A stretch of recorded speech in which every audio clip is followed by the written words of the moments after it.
Hello friends, आज हम लोग क्लास 12th के लिए हिस्ट्री का most important VVI objective question को लेकर के हैं, जो कि आपके एग्जाम के लिए बहुत इंपॉर्टेंट है। और इस बार हमारा टारगेट है कि आप सभी इस बार एग्जाम में 400 प्लस नंबर को पार करें, इतना हम लोग का टारगेट है। और आप सभी से मात्र एक ही रिक्वेस्ट है कि आप लोग वीडियो को पूरा देखें।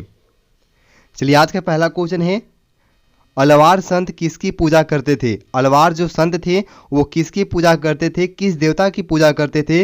अगर आप लोगों को किसी भी ऑब्जेक्टिव क्वेश्चन का आंसर पता होता है तो अपने आंसर को कमेंट बॉक्स में देते हुए चलेंगे।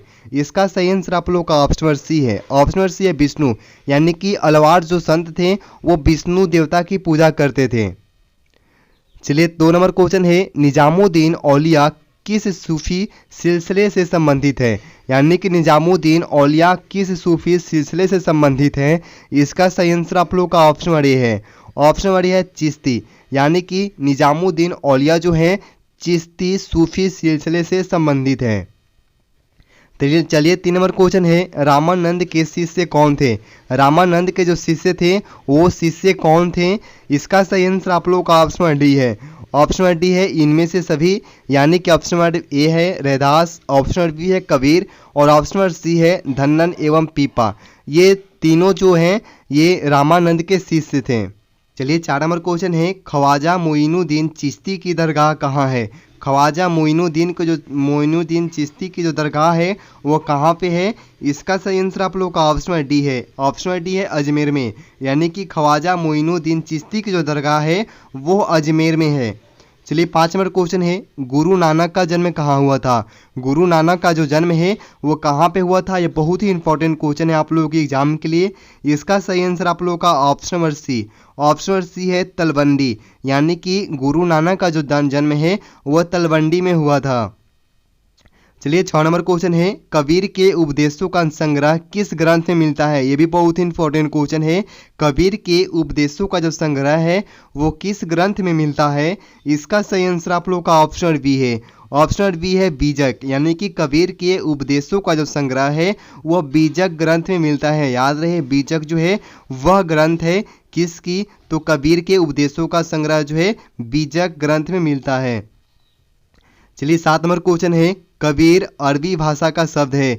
कबीर जो शब्द है वो अरबी भाषा का शब्द है, इसका अर्थ क्या होता है? यानी कि कबीर का अर्थ क्या होता है? इसका सही आंसर हो जाएगा आप लोगों का option number C. Option number C है महान, यानी कि कबीर का जो है अर्थ क्या होता है? महान होता है। कबीर जो है यह अरबी भाषा का शब्द है। चलिए, 8 नंबर क्वेश्चन है, कबीर शिष्य थे। कबीर जो थे वो किसके शिष्य थे? इसका सही आंसर आप लोग का ऑप्शन नंबर ए है। ऑप्शन नंबर ए है रामानुज के, यानी कि कबीर जो थे वो रामानुज के क्या थे? तो शिष्य थे। चलिए, 9 नंबर क्वेश्चन है, सूफी संतों की गतिविधियों के केंद्र को क्या कहा जाता है? सूफी संतों की गतिविधियों के जो केंद्र है उस केंद्र को क्या कहा जाता है? इसका सही आंसर आप लोग का ऑप्शन नंबर सी है। ऑप्शन नंबर सी है आप लोगों का खानका, यानी कि सूफी संतों की गतिविधियों के जो केंद्र है उस केंद्र को खानकाह कहा जाता है। चलिए, 10 नंबर क्वेश्चन है, सिलसिला क्या है? 10 नंबर क्वेश्चन, सिलसिला क्या है? इसका सही आंसर आप लोगों का ऑप्शन नंबर सी है। ऑप्शन नंबर सी है सूफी व्यवस्था, यानी कि सिलसिला क्या है? तो यह एक सूफी व्यवस्था है। चलिए, 11 नंबर क्वेश्चन है, सूफी संत मोइनुद्दीन चिश्ती किसके साथ भारत आए? सूफी जो संत है मोइनुद्दीन चिश्ती, देखिए ध्यान से, सूफी संत मोइनुद्दीन चिश्ती किसके साथ भारत आए थे? इसका सही आंसर आप लोग का ऑप्शन नंबर सी है। ऑप्शन नंबर सी है मोहम्मद गोरी, यानी कि सूफी संत हैं मोइनुद्दीन चिश्ती, ये जो हैं मोहम्मद गोरी के साथ जो है भारत आए थे। चलिए, 12 नंबर क्वेश्चन है, सूफी संत की फिरदौसी शाखा निम्न में से कहाँ सबसे अधिक पनपी है? यानी कि सूफी संत की जो फिरदौसी शाखा है वो निम्न में से कहाँ पे जो है सबसे अधिक पनपी है? इसका सही आंसर आप लोग का ऑप्शन डी है। ऑप्शन डी है बिहार में, यानी कि सूफी संत की फिरदौसी शाखा जो है बिहार में सबसे अधिक पनपी है। चलिए, 13 नंबर क्वेश्चन, भारत में चिश्ती सिलसिला के संस्थापक कौन थे? भारत में चिश्ती सिलसिला के संस्थापक कौन थे? बहुत ही इंपॉर्टेंट क्वेश्चन है, ये आप लोग के एग्जाम में आ सकता है। इसका सही आंसर आप लोग का ऑप्शन बी है। ऑप्शन बी है ख्वाजा मोइनुद्दीन, यानी कि भारत में चिश्ती सिलसिला के जो संस्थापक हैं ये आपके ख्वाजा मोइनुद्दीन थे।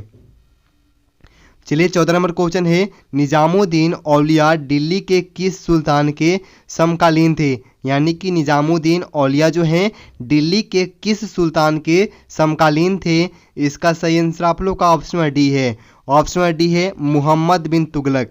यानी कि निजामुद्दीन औलिया जो हैं दिल्ली के मोहम्मद बिन तुगलक जो हैं सुल्तान के समकालीन थे। चलिए 15 नंबर क्वेश्चन है, ख्वाजा मोइनुद्दीन चिश्ती साहब की अजमेर स्थित दरगाह पर सर्वप्रथम कौन सा सुल्तान गया है? यानी कि ख्वाजा मोइनुद्दीन चिश्ती साहब की अजमेर स्थित दरगाह पर सर्वप्रथम कौन सा सुल्तान गया? इसका सही आंसर आप लोग का ऑप्शन बी है। ऑप्शन बी है मोहम्मद बिन तुगलक। यानी कि सबसे पहले जो है ख्वाजा मोइनुद्दीन चिश्ती साहब की अजमेर स्थित दरगाह पर सर्वप्रथम जो है मोहम्मद बिन तुगलक गए थे। चलिए 16 नंबर क्वेश्चन है, वीर शैव के जनक कौन थे? वीर शैव के जो जनक हैं वो कौन थे? ये इंपॉर्टेंट क्वेश्चन है। इसका सही आंसर आप लोगों का option number C. Option number C है बसवनन। बसवनन जो है वीर शैव के क्या है? जनक है। वीर शैव के जनक कौन है? तो वसनन जो है ये वीर शैव के जनक थे। चलिए 17 नंबर क्वेश्चन है, किसने कहा था ना मैं काबा में हूँ और ना कैलाश में? यानी कि किसने कहा था कि ना मैं काबा में हूँ ना कैलाश में, भगवान हर एक सांस की सांस में है। भगवान जो है हर एक सांस की सांस में है, ऐसा किसने कहा था? इसका सही आंसर आप लोग का ऑप्शन नंबर है। ऑप्शन नंबर है कबीर। यानी कि कबीर ने कहा था कि ना मैं काबा में हूँ ना कैलाश में, भगवान हर एक सांस की सांस में है। ये इंपॉर्टेंट क्वेश्चन है। चलिए 18 नंबर क्वेश्चन है, सूरदास बैजू बाबर तथा रामदास प्रसिद्ध गायक किसके काल में थे? सूरदास बैजू बाबर तथा रामदास जो हैं ये तीनों ये प्रसिद्ध गायक हैं। ये प्रसिद्ध गायक है सूरदास, बैजू बाबर और रामदास, यानी कि तीनों जो हैं ये किसके काल में थे? किसके काल में थे? इसका सही आंसर आप लोग का ऑप्शन नंबर है। ऑप्शन नंबर है अकबर। यानी कि सूरदास, बैजू बाबर तथा रामदास ये तीनों प्रसिद्ध गायक हैं और ये अकबर के काल में थे। चलिए 19 नंबर क्वेश्चन है, रोशनिया संप्रदाय का संस्थापक था। रोशनिया संप्रदाय का संस्थापक था कौन थे? इसका सही आंसर आप लोग का ऑप्शन बी है। ऑप्शन बी है बायजीद। यानी कि बायजीद जो हैं रोशनिया संप्रदाय के क्या हैं? तो संस्थापक था। चलिए 20 नंबर क्वेश्चन है, किस सिख गुरु का जन्म पटना सिटी में हुआ था? किस सिख गुरु का जो जन्म है पटना सिटी में हुआ था? ये इंपॉर्टेंट क्वेश्चन है और बहुत बार एग्जाम में आ चुका है। इसका सही आंसर आप लोगों का ऑप्शन सी है। ऑप्शन सी है गुरु गोविंद सिंह। यानी कि गुरु गोविंद सिंह जो हैं ये सिख गुरु हैं और इनका जो जन्म है पटना सिटी में हुआ था। और ये आप लोगों का आज का लास्ट क्वेश्चन है। अगर आप लोग चैनल पर हैं तो चैनल को सब्सक्राइब कर लेंगे, बहुत इंपॉर्टेंट है। चैनल को सब्सक्राइब कर ले ताकि आने वाला वीडियो का नोटिफिकेशन है आपको मिल सके, आने वाला वीडियो आप लोग देख सकें। और ये वीडियो को लाइक करेंगे, दोस्तों के साथ जितना हो सकता है शेयर करेंगे। वीडियो से रिलेटेड कोई भी कन्फ्यूजन होता है, किसी भी क्वेश्चन में कुछ भी डाउट होता है तो आप लोग कमेंट बॉक्स में जा करके वहाँ पर आप लोग पूछ सकते हैं। मिलते हैं अगले वीडियो में। धन्यवाद।